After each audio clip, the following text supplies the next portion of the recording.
Hi, everybody. My name's Steve Costello. I'm a psychologist, I'm a mindfulness practitioner, and I'm also a personal development specialist. Where on earth did all of that come from? Well, that's a long story. Some years ago, I had an accident and I was told I was no longer fit for purpose. So I lost an amazing job with amazing benefits. And that is pretty much the substance of what we're going to be talking about today on the online prosperity show with Prosper Taruvinga.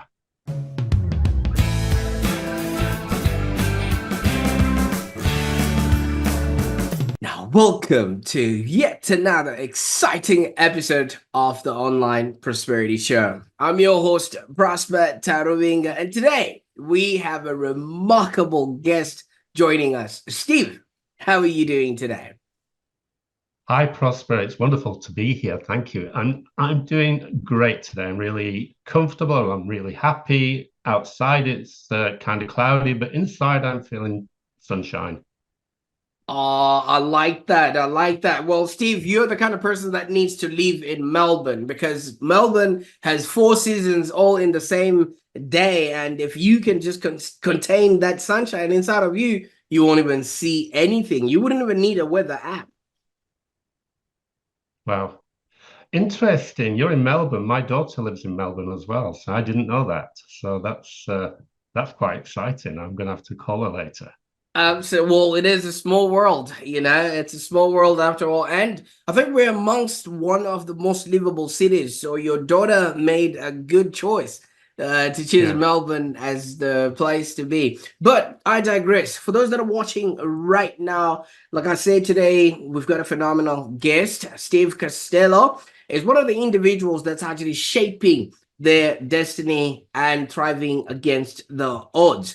Now, we're going to be talking about, Steve and how he's resilient and transformational in the way that he does his work and what he has done. So I encourage you to grab your favorite beverage, settle it in, and let's dive in to hear the story of the myth, the legend, Steve himself. Now, Steve, I could go on and on talking about your accolades and everything else that comes along with this. Tell us a little bit about your story and what is it that drives you to this exciting world of psychology, personal development, and mindfulness. Well, the best way to put it, Prosper, is that it started with a crash. So I had a great job. I was well paid. The what do we call it? The conditions of employment were wonderful. There was a house with the job, etc., etc. It was kind of we used to call it the golden handcuff because the everything about it was so good. It kind of tied you, and you never wanted to leave. Um, so I was in there doing this job. I was working with people, with families of military personnel. So there was a lot of psychology involved, a lot of community development work involved, a lot of counseling, and so on and so forth. And I was doing really well until one day I went out on my mountain bike. Mountain bike is something I do for fun and fitness. So I'm charging through a forest on my mountain bike. There's a big crack and a piece of wood snapped the gear set at the back of my bike. I had a tantrum. I'm not, I'm being really honest now. I had a tantrum in the middle of the forest. I was so angry. I remember it really clearly. And then I got myself back home 5 kilometers away. So it was quite a journey. I couldn't ride the bike. And what did I do after that? Simply buried my head in the sand. I didn't do anything. I just ignored that this thing had happened. What I wasn't thinking about was that what was happening was that I was burning out at work. But I was ignoring. It was an incredible performance. Nobody noticed because I was so good at keeping a smile on my face. And then a few weeks later, I had another crash. This time I broke my leg, but that developed and it got worse and worse and worse. So the broken leg went into a nervous system illness. The nervous system illness went into prescribed medications that were very, very powerful and addictive. So I became an addict to these medications. And I lost my job eventually because they decided I was no longer fit to do my job. The doctor said, Steve, you are no longer fit for purpose. That phrase has stuck with me ever since. And this is 20 years ago, a little bit over 20 years ago. So all of this burnout buried beneath the surface led me to make a lot of bad decisions, made me ill. All kinds of negative things happened, and I became, as I said, an addict. I was actually an opiate addict because I was taking morphine for the pain. So I have now some experience of what an addict goes through, what it feels like to be an addict. I was great at never running out of medication. In fact, getting more medication than I needed. I became sneaky, scary, because that's not me. That is absolutely not me. If you knew me well as a person, you would know that I would never do things like that. But yet there I was playing these crazy games. And then somebody said, Steve, you need to see a psychologist. And my immediate reaction was, seriously? I'm a psychologist. I can sort myself out. Thank you very much. But I kind of got over myself and I accepted that, yeah, this might be a good move. And I got lucky because the psychologist I met was awesome. She was a wonderful lady. And she made me feel great. She made me feel relaxed and enabled me to begin to move forward and make changes. After a set number of sessions, unfortunately, this was part of the medical system in the UK. So after a certain number of sessions, I wasn't allowed anymore within the system. So she offered me a group process. And that scared everything out of me. It was like, oh no, I'm going to have to be vulnerable in front of other people. I'm going to have to share what's going on to me. And why do I want to listen to what's going on with anybody else?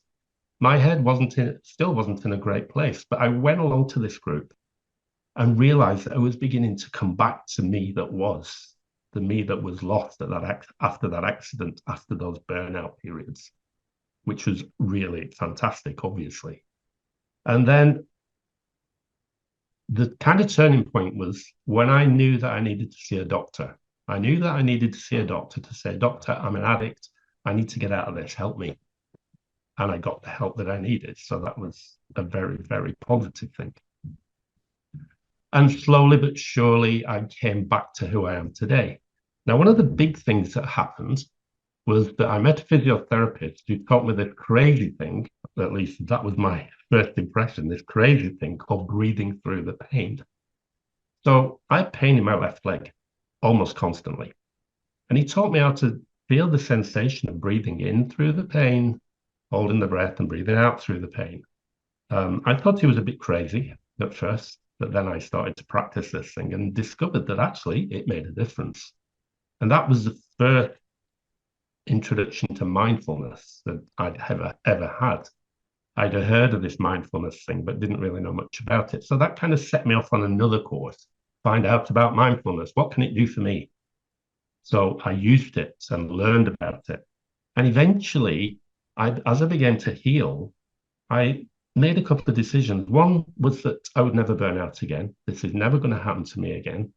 And two, I'm going to learn how to create my own business helping other people. So I'd already come from an industry where I was helping other people, but I was working for an employer. So I needed to find out about how to, because I had no idea about setting up my own business, absolutely none whatsoever. So that was an interesting process, not without its challenges. So I went from couldn't do to can do. That's pretty much where I am today. Wow.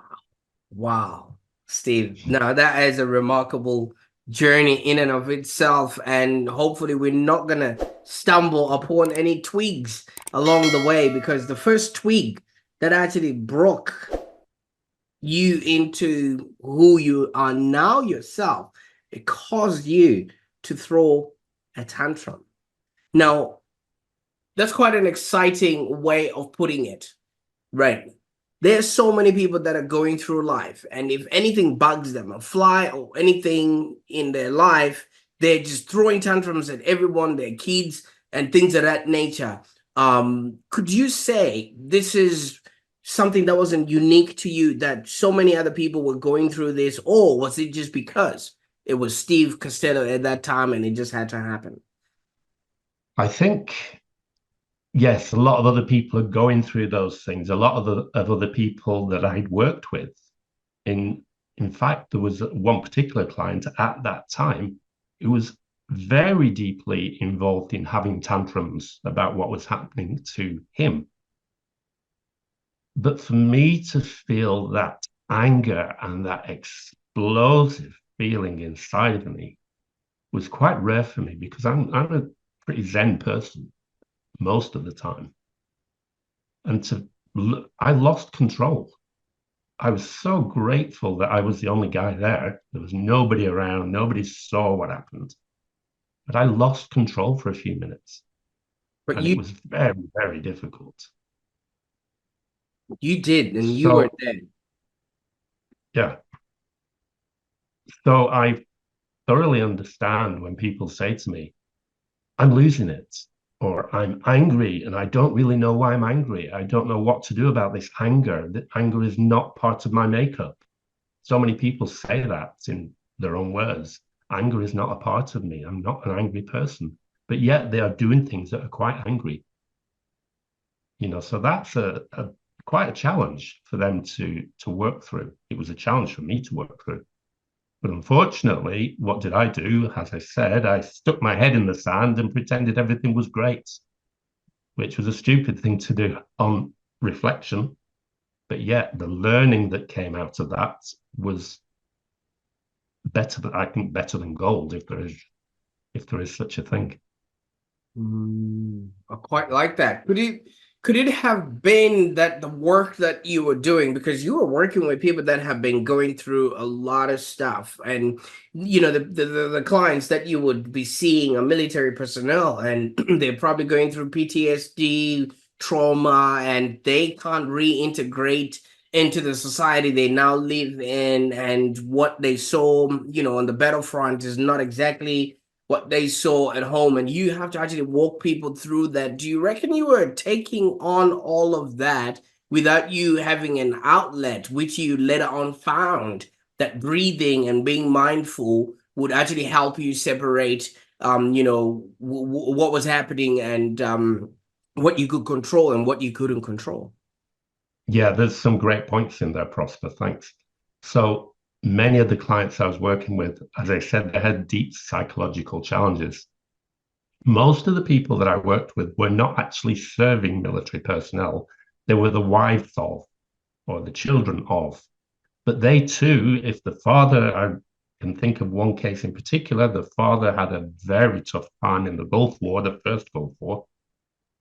And he brought that home with him. And that had a big impact on the family. So I was involved in that. In retrospect, nobody, and I'm not saying this for any form of sympathy, but in retrospect, nobody was there for me. So I was working with these people. I was giving them as much as I possibly could give. I was enabling them to move forward, but I wasn't looking after myself because I was so deeply involved in what was happening to them. Professionally, that wasn't a good thing. Personally, that wasn't a good thing. But unfortunately, I think when you're in, as we say, in at the deep end, you don't see the world around you. You forget that there's a world out there, actually. I had a relationship problem at the same time that I was ignoring because I was too deeply involved in other things. I should have been looking after that, but I didn't. So there's all kinds of challenges come up when we're not seeing the big picture. I had tunnel vision. My clients were in the tunnel. The rest of my world on the outside in the periphery wasn't getting any attention. So we have to learn how to see the big picture, how to manage the big picture, and how to live within it. It's pretty challenging, but that's what I enjoy most about my work. I get to work with people to enable them to see their big picture, whatever that might be. And that's exciting. It makes me feel great. I love it. Absolutely. Steve, you're talking about tunnel vision. I have a saying that tunnel vision only pays off at the Melbourne Cup. So whenever the Melbourne Cup is on, yeah, you want to get your daughter to back a winner in that place. But in real life, we need what's called peripheral vision. We are 360 beings, your health, your wealth, your relationships, like you say, all need to be operating, in unison, just so that you've got some sort of a balanced being, that goes up there. So you were on this, bike trail, maybe burning off some steam in the surface level of you riding. And that was the first sign that you may not have taken, paid attention to. Is that something that happens to a lot of people as they go in life? Because seemingly, as you say, fish do not see the water that they're swimming in, and neither can people see the air that they're breathing unless they stop and become mindful about it. Yeah, absolutely. Yeah, I think that's a great point. I love that one. So many people become so tied into whatever challenge they have that, yeah, they don't see the outside. They miss the picture. But one of the other things that starts to happen as well is that they start to overthink what's going on in their world. Now, there's a great saying by a guy who passed away some 9 or 10 years ago, Dr. Wayne Dyer. He said, change the way you look at things, and the things that you look at will change. Unfortunately, many of the people that I work with, and this was true for me as well, we weren't changing the way we were looking at things. We were looking at them, overanalyzing them, believing that it was all our faults, believing that every challenge didn't have a solution because it was my problem, not your problem, so I don't want to share it. There's all kinds of thoughts going on, and they're different for everybody. There's all of these thoughts happening in our mind that mean we can't manage what's happening in our lives. We lose track of what's happening in our lives. We start to believe things about ourselves that actually are not true. But yet we create these stories. We're amazing at creating stories. So we create all of these false stories, and we kind of fly false flags. And before we know it, we're in so deep, we don't remember where we came from. So quite often, part of my job is trying to find out where people came from and where they want to go to. There is no going back. You can't say, well, I came from that, I want to go back there. Well, you can't do that because time moves on, things change. But there are all kinds of things that happen to people. So a good kind of analogy, I mentioned earlier that one of my things is mountain bike riding. I've been doing that for a long, long time, and I love to ride my mountain bike. At the time of that crash, when I broke the gear set, which I now find quite funny, I was riding very hard to relieve, you said it a moment ago, to relieve stress. That's what I was doing. I hit that trail so hard. Today, I often say to people, when I'm out on my mountain bike, I meditate because I'm very zen. So there's a big difference. I don't go out to relieve stress, to burn off stress or anything like that. I'm going out just to connect with the nature around me. I'm fortunate, outside the window, we have mountains. So I ride in the mountains. I see wild boar and deer and all kinds of things. So I become at one with that. I fit in. Whereas before, I was this crazy little guy on the outside of everything. And that's not a good place to be. Now, I'm not referring to any of my clients as crazy little people on the outside. But we are all at some point people on the outside. And we need to find our way back into the lives or the path that we feel we should be following. Absolutely. And usually they say when things happen, it's usually there to teach us a lesson. That first twig was a little tap on the shoulder to say, hey, you're going too fast. Yeah. And then you didn't listen to that lesson. And then the lesson then really came in such a way that it brought luggage so much that what you thought was your livelihood and everything else, you were now told you are not fit for purpose. Now, so much of that is also happening in a lot of people's lives, in as much as the last couple of years. people were told they were non-essential. Could that be a parallel to what would have happened to you at that particular time when people told you you were not fit for purpose? Yeah, I think absolutely it's a parallel. How do I think anybody who's listening right now or watching, ask the question, how would you feel if you were told you were non-essential? Don't judge the answers that come to your mind. Just let it filter. How would you feel? What does it feel like? Notice it in your body. When I think about that, I always get you can't see it, so that's too far down. I get a feeling just below my rib. And it's not pain, but it's a very uncomfortable feeling. So that's kind of my body saying, hey, we need to approach this in a different way. We need to think about okay, if somebody's telling me I'm no longer necessary or no longer required, so what can I do about it? It's simple to say it's not the end of the world. That's too easy to say. And that hurts. If I said to you, if you were my client, Prosper, oh, come on, Prosper, it's not the end of the world. How's that going to make you feel? You're not going to feel too good about that. So what we need to be saying is, okay, this is a bad place. This is not a good place. This makes me feel like I've got a pain below my ribs. So what can I do? How can I change this?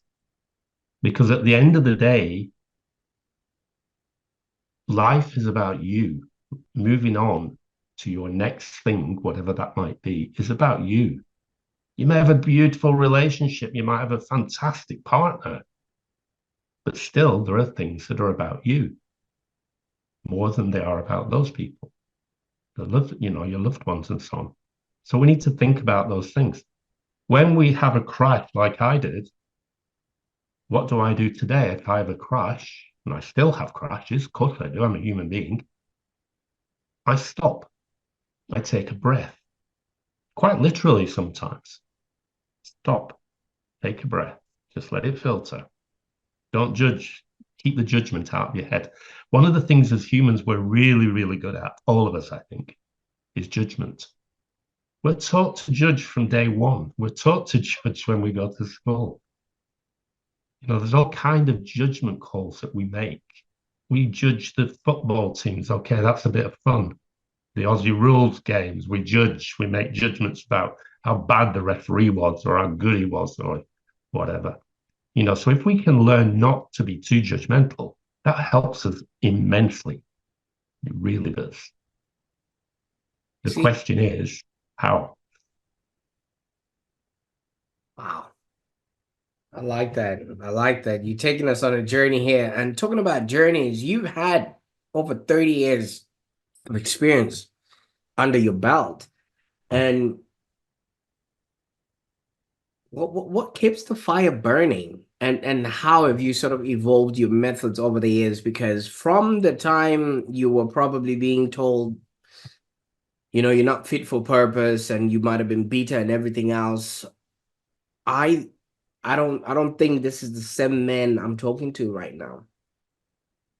Yeah. So you're right. It's not. An interesting thought that I just had right now that I should have worked on some years ago because it might be useful. When I left school, I went to work at British Aerospace. So they build military aircraft. And I got an apprenticeship as an engineer. The pay was good. The training was superb. It really was good. And they sent us off to college one day a week. And, we were, as apprentices, we were really well looked after. But I only managed it for 2 years. It should have been 4 or 5 years, depending on the program. I managed it for 2 years. Why did I quit after 2 years? Because I knew that I wasn't there. I'm not on this planet to work with pieces of metal. I'm on this planet to work with people. I knew that at that age, at just before 18 years of age, I was fully connected with this idea that I need to work with people and not in a factory as an engineer. My parents couldn't understand it because I was on course to get a good job, become qualified, get a mortgage, buy a house, get married, have kids.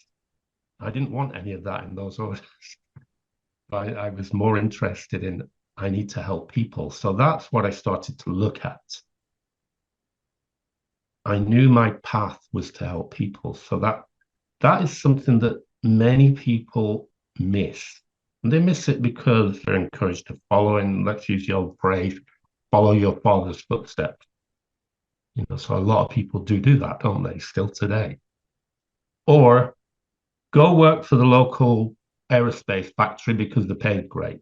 And within a couple of years, you'll be able to get a mortgage to buy a house and all those things. So a lot of people are sucked into those things. And what happens when they get sucked into those things is that they just plod on and keep going. They seem happy on the outside. But many times, like me, they're not following the path that is the right path for them. Now, this path isn't, if you read some of the posts in social media, you may begin to think that this path is some kind of mystical journey. It's not mystical at all, not even a little bit, although it's made to sound as though it is. I think inside of us, we all know what it is that we want to do. We all know whether we want to interview people as part of our work, as you are doing now. We all know whether we should be playing football like some of the great superstars. Those superstars all knew they were going to be footballers. That was their path. And that's fantastic. But too many people are not on the right path. I have a brother, he won't mind me saying, he works in low-end jobs in supermarkets. But guess what? He's really happy doing it because it gives him time to do other things. He doesn't bring any stress home from work. So he's in the right place for him. That's quite interesting. So he's recognized that it's not about the money, it's about what he feels. But Steve, it takes a redemptive amount of energy to hear that calling. And I don't think so many people are prepared to uncover all the gunk and social conditioning that happens in order for them to say, you know what, that's the true north, because it's scary. You know what I mean? It's a very scary endeavor to then know that you are now accountable for whatever it is that you're going to be doing, because hiding behind the veil of, oh, I'm not sure, is not taking ownership. And I think a lot of people are just super happy, skirting around that particular thing, because once they step in, you can't unstep out. And that noise and society is going to be louder and louder the older you grow. And I blame Hollywood for all of this. Now Netflix is also putting their hat in the ring for this, because within one episode, somebody's born, then they go to kindergarten, then they go to high school, take all the steps, meet their high school sweetheart, get married, get a job, get a promotion, get a disease, and then they die. All in the space of 35 minutes plus commercials. And that's what they're presenting to people, saying, go on and live that life. Yeah, you're absolutely right. I agree. It is difficult. First of all, we've got to recognize that actually I'm not happy where I am right now. I need change. I want change. I'm on the wrong path. Recognizing that is a big deal. As you say, Netflix gets in the way. Family, in the nicest possible way, gets in the way. Well, there's all kinds of influences. What I frequently say when I have a new client, we go through a set of questions to find out where they are. And quite frequently, I'll say to them,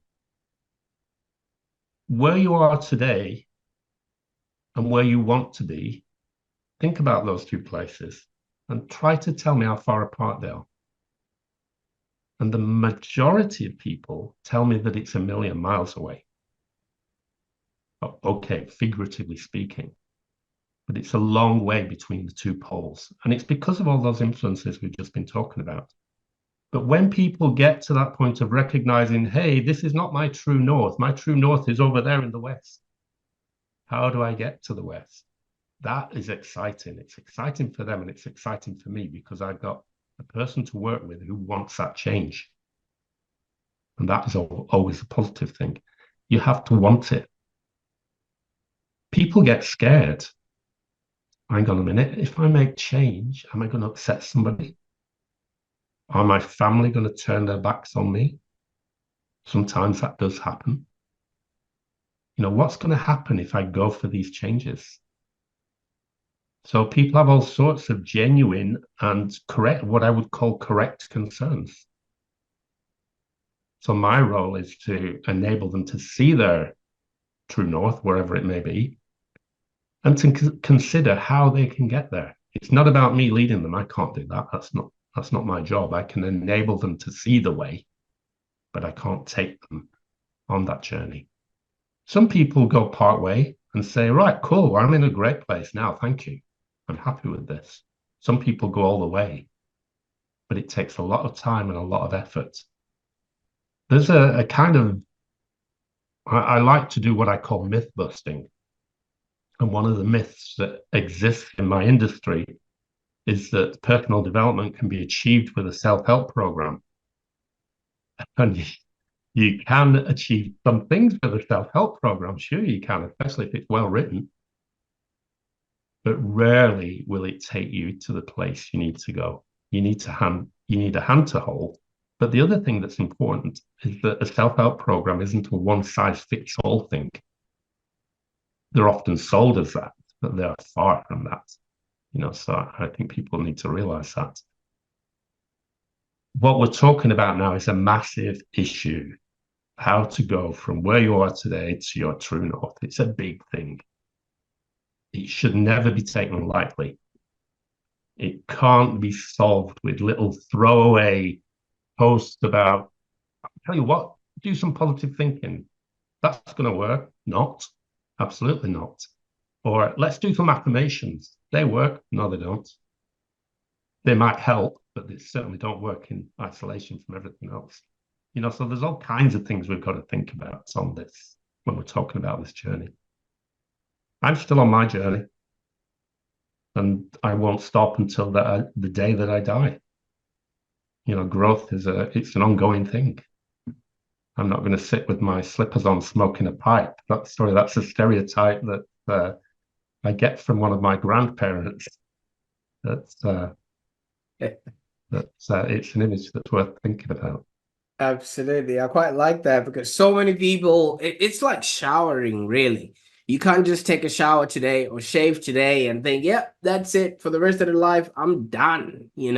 So many people go on, walk on flames, light up some sage, fill their bookshelves with self-help books and don't do much, about it, or even go as far as even opening the books because they really look good on camera, during Zoom calls, but do they actually look good on your brain? Do they look good on you? Because self-help looks so beautiful on the person that's disseminating it. It's a beautiful sight to marvel. But you've got tools that you work with and help people through, or the stuff that you have done yourself. One of them that was quite intriguing when I was looking you up is it called Genix, MindfulGenix? Is that MindfulGenix?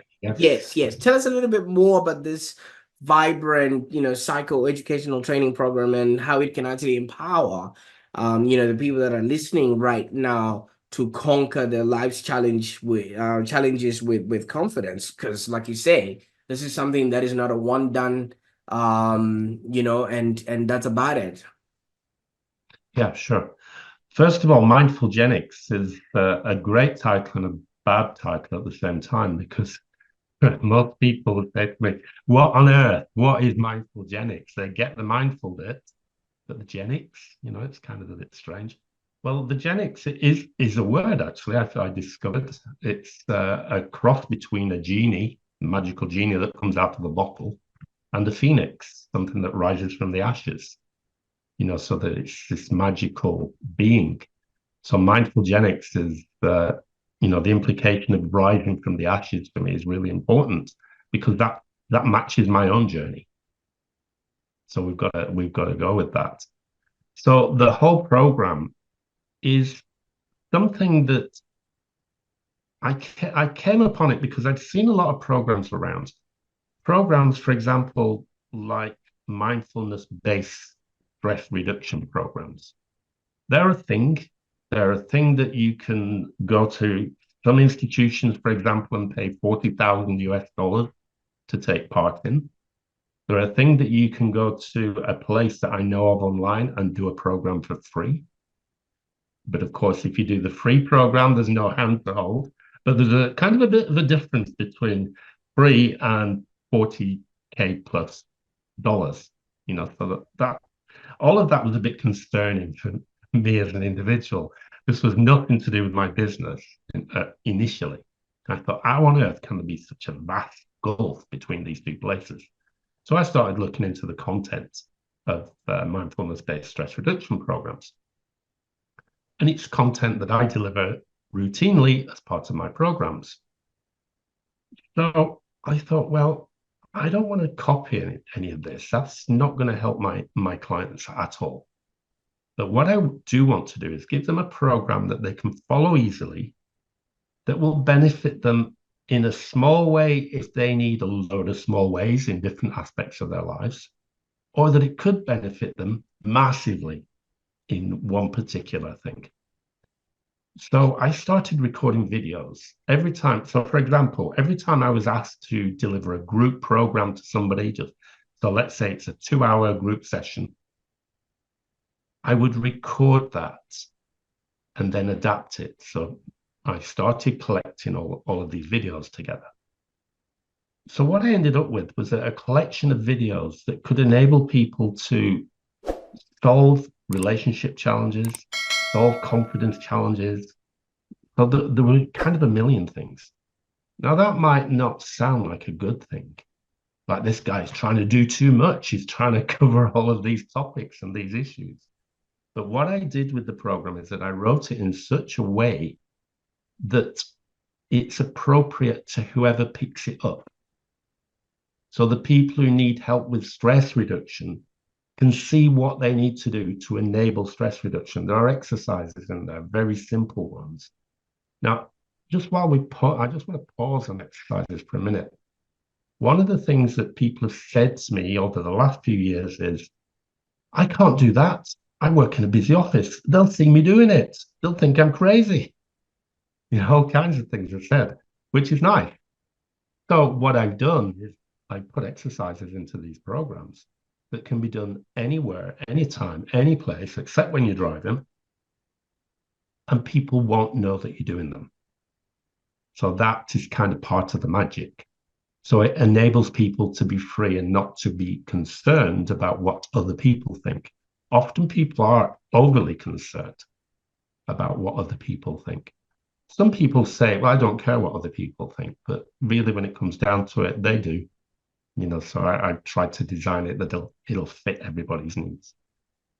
What else do you need to know? I can talk all day about this program. So, it's intriguing. It's quite intriguing, and thank you so much for sharing this. Now, indulge me a little bit there, Steve, if you may. With what you have been through and what you've created and what is happening now in your life,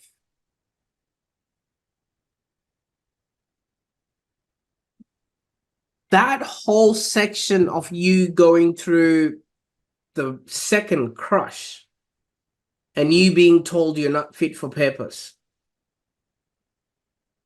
sounds to me like somewhat of a rite of passage, where you were going through life, everything was hunky-dory, you didn't have to worry about anything else. And if anything, so much as a tweak going your way, then it would never hear the end of it. That tweak tantrum incident, I have already coined that incident where you had to then walk 5 kilometers back.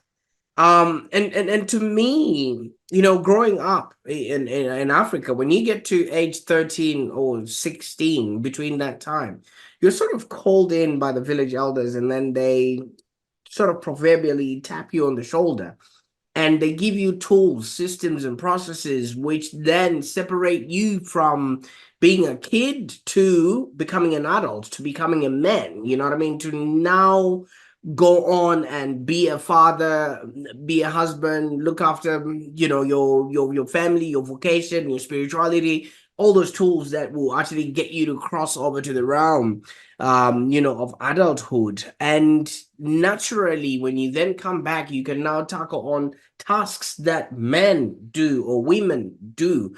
And obviously, National Geographic would maybe paint a picture of it being painful and everything else, but that's just extreme cultures. There's always extremities out there. But the ones that we went through was just, an exercise where you now are sort of given permission to become an adult. So when I then came over to the first world, I just saw people doing the whole Netflix, marathon. Nobody was actually learning how to become who they're supposed to become, actually taking ownership of who they're supposed to be and everything else in between, which makes it very difficult for people to handle issues when they come about, and hence throwing tantrums in the middle of the forest, and throwing tantrums in offices, throwing tantrums in public spaces or places where it would have been something that, had you been, connected with who you are, obviously, yes, accidents do happen. You would have assessed the situation as and when you are now laughing at it the way you're laughing at it right now. Now, I don't know, maybe you can comment on a little bit on what it is that you're now teaching people as somewhat of a rite of passage for them to actually, then you giving them permission to become themselves so they can be, do, and have a happier existence. Yeah. You said the word at least twice. There's one word in it, and that word you just said a moment ago, permission. It's not about me giving permission. So if I'm working with you, Prosper, I need to enable you to give yourself permission to do what it is that you need to do to get yourself to a better place, or the place you want to be at. So it's all about permission. Quite often people don't give themselves that permission. Why don't they give themselves that permission? There's a million and one reasons.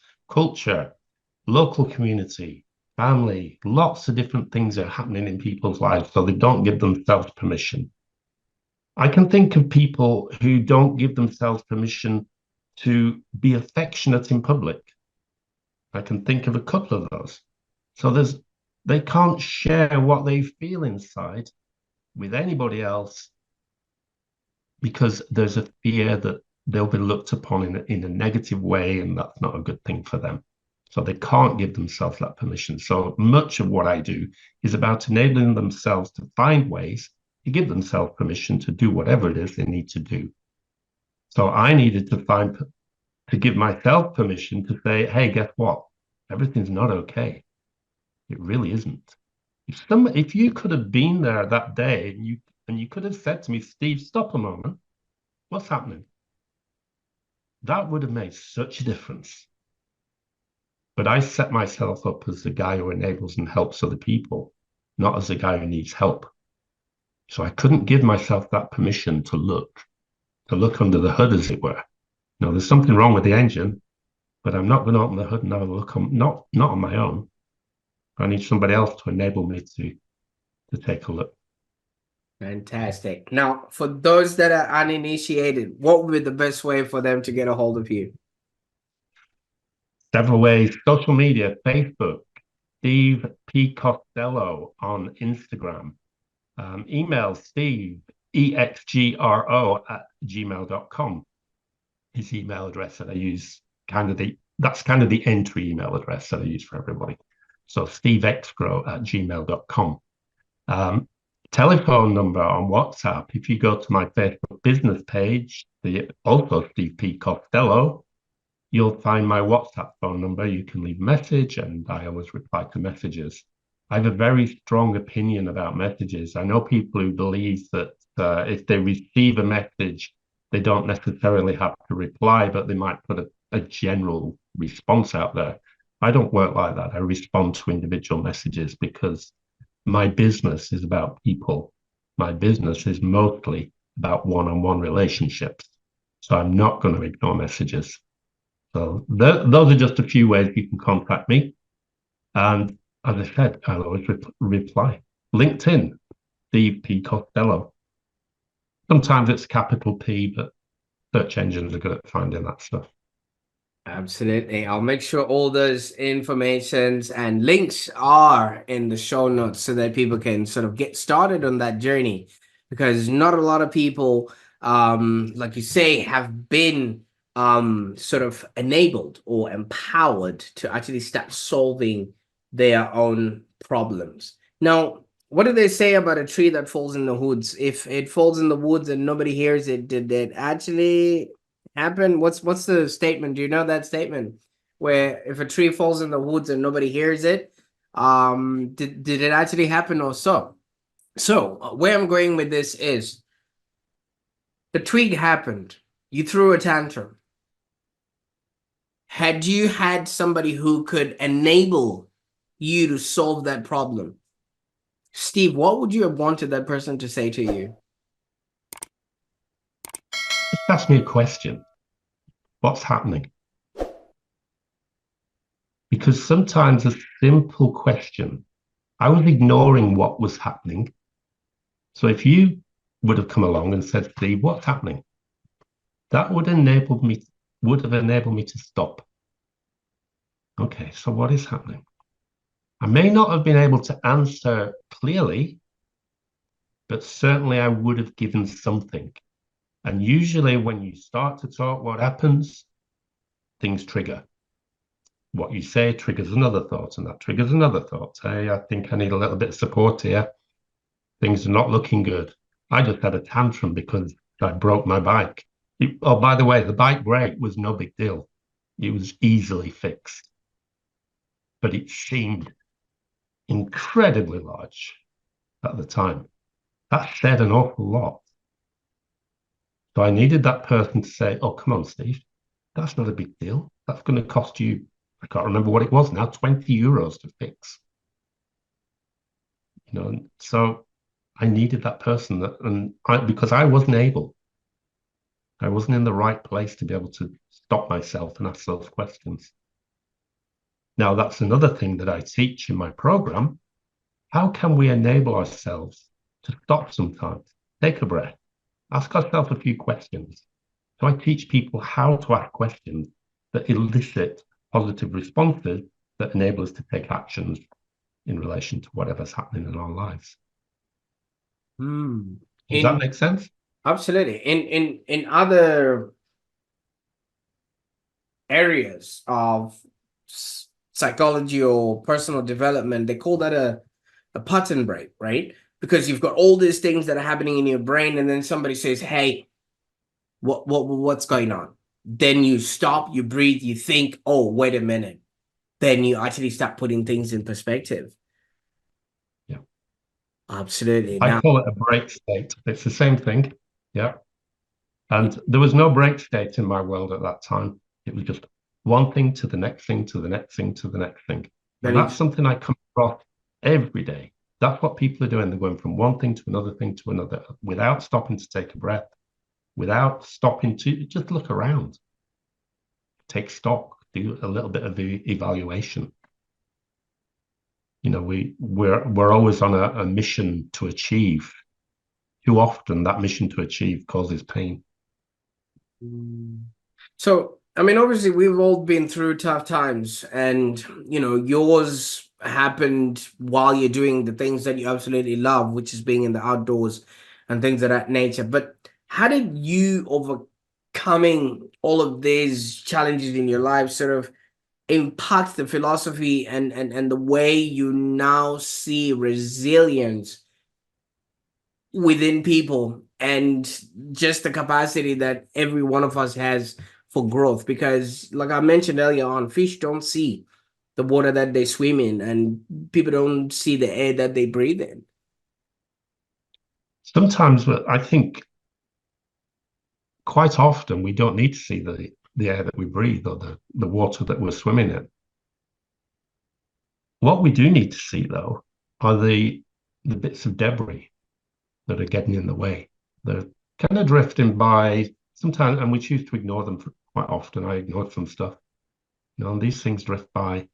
And they start to pile up, and then the water starts to get murky, and the water gets murkier still because we're still letting them pile up. We're not managing them. And suddenly we can't see.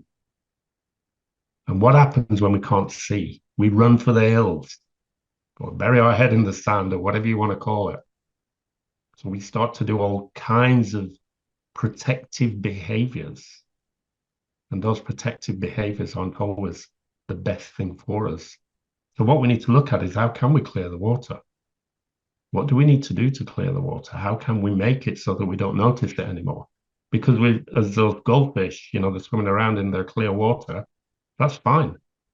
But what happens when it starts to get cloudy? They bump into the sides of the bowl or the tank that they live in. And that creates other difficulties. Sometimes it creates physical challenges as well as emotional and mental challenges.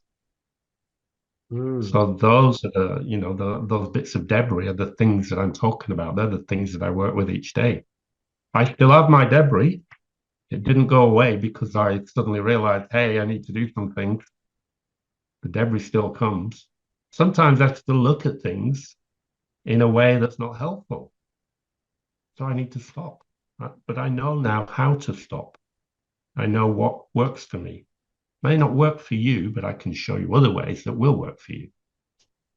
So the idea of the break state, take a breath, is a break state. I like that. We're not soldiers, we're not charging from one place to another. But yet it often seems like we do. I like that. In this humdrum life of ours, always busy, always connected, and things of that nature. But I really appreciate the time that we spent on the call today. I really could feel the depth and the experience in the work that you have not only done for yourself, but the gravity of what you are helping other people achieve. Because if you're enabling other people to solve their own problems, you're literally giving people back to themselves, and that in and of itself is phenomenal. So I think on behalf of everybody else that's been watching right now and has the opportunity to work with you, I humbly thank you for the time that we spent today. What can people expect now from Steve Costello? What's next? Where is this all going to? What's next? Where's it all going? That's a good question. How long have we got? I can tell you one thing that's exciting that's happening right now. So my business for the last few years has been called XGRO. That's in my email address, EXGRO. It's actually, the word XGRO is made up from two other words, experience, growth. So that was what got me thinking about my business and so on. So I gave it that name. The problem with that name is that it's difficult. So if somebody sees that in a cold sense, they just see it on a post or something like that. What on earth does it mean? It doesn't tell you anything. So I had a client who is also a branding expert. And she said, Steve, you really got to do something about your branding. So we had some conversations, and now something is being done about my branding. So I'm really excited about that. And what that's going to do is enable me to lead people down a slightly different path. It's going to enable me to lead people down a very green and kind of blossomy place. I'm being a little bit careful about it right now because we're not launching the new brand for another couple of weeks. So that is where I'm heading next.